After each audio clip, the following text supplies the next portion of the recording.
تھوڑی دیر پہلے کی ڈیولپمنٹ ہے، کچھ گھنٹوں پہلے کی، خان صاحب نے، عمران خان صاحب نے، اگر میں غلط نہیں ہوں تو پہلا باقاعدہ ان کا انٹریکشن کہہ لیں، انہوں نے مخاطب کیا ہے موجودہ چیف جسٹس کو لکھ کے، یحییٰ آفریدی صاحب کو. ظاہر ہے پی ٹی آئی کی تو ریزرویشن بھی ہے نا کہ 26ویں ترمیم کے نتیجے میں بننا ان کو چاہیے تھا، بن یہ گئے وہ سارا. لیکن انہوں نے خط لکھا ہے 349 پیجز کا ڈاکیومنٹ ہے، 17-18 پیج خان صاحب کے اپنے لکھے ہیں. میں آپ کو خالی اس کا ایک حصہ پڑھ کے سناتا ہوں اور پھر اس سے حالات کو ہم اینالائز کرنے کی کوشش کرتے ہیں. یہ آپ سب جانتے ہیں تو اوپن سیکرٹ ہے نا کہ صحیح ہے، اگر ابھی بحث میں اگر چھوڑ بھی دیں تو 9 مئی، تو یہ میں جانتا ہوں میرے مہمان فواد چوہی صاحب ان کی رائے کہ بھائی 9 مئی ہوا تھا تو پھر 8 فروری بھی تو ہوا تھا یہ سارا، تو وہ اس بحث کو ایک لمحے کے لیے کانسٹنٹ رکھتے ہوئے 9 مئی ایک مسئلہ تو ہے نا، اور اس پہ پوزیشن آج کی تاریخ میں کیا ہے خان صاحب کی، وہ وہی ہے یا کچھ تبدیلی ہوئی آپ دیکھ لیں. انہوں نے یہ لکھا ہے کہ بھائی اب بہت طویل ہے، میں خلاصہ پڑھتا ہوں. On 9th of May, I was unlawfully arrested by the police as well as rangers from the premises of Islamabad High Court. اب میں اور ڈیٹیلز چھوڑتے ہوئے بتاتا ہوں. وہ کہتے ہیں the brutal manner of my arrest resulted in peaceful protest. میرے یعنی گرفتاری کے نتیجے میں پرامن مظاہرے ہوئے تھے 9 مئی کو، پرامن مظاہرے ہوئے تھے پورے ملک میں. Miscreants were added to these protests by those seeking to take advantage of the situation. مفہوم یہ کہ بھائی اس میں شرپسند عناصر انٹر کیے گئے ان مظاہروں میں ان لوگوں کی جانب سے جس کو اس ساری صورتحال کا فائدہ اٹھانا تھا. اور اس کے بعد کیا ہوا؟ This resulted in various incidents of break-in and damage to property.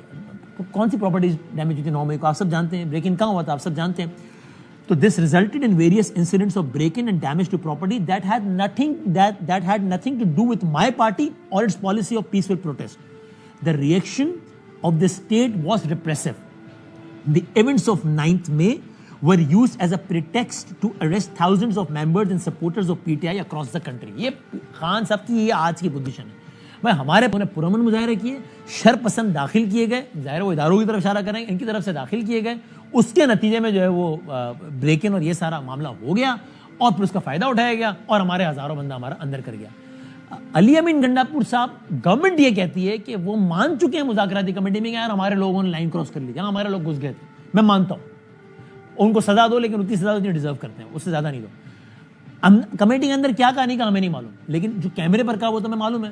ہمارا ہی انٹرویو تھا 2 ہفتے پہلے تقریباً سے، اس میں انہوں نے کیا کہا آپ سنیں پھر ہم بات کرتے ہیں. دیکھیں علی امین گنڈاپور صاحب نے 9 مئی کے حوالے سے کیا کہا. ہمارے بہت سے جو لوگ ہیں ہم ان کو ڈسون نہیں کرتے، انہوں نے نادانی کی، انہوں نے غلطی کی، کہیں پہ گھس گئے، تو at least I don't disown them.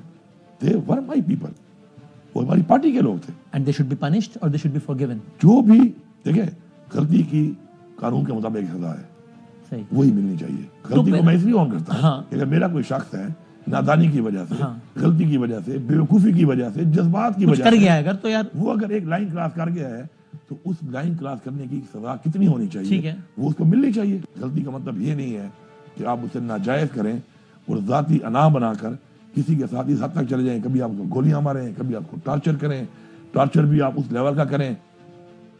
یہ سارے کا سارا منظر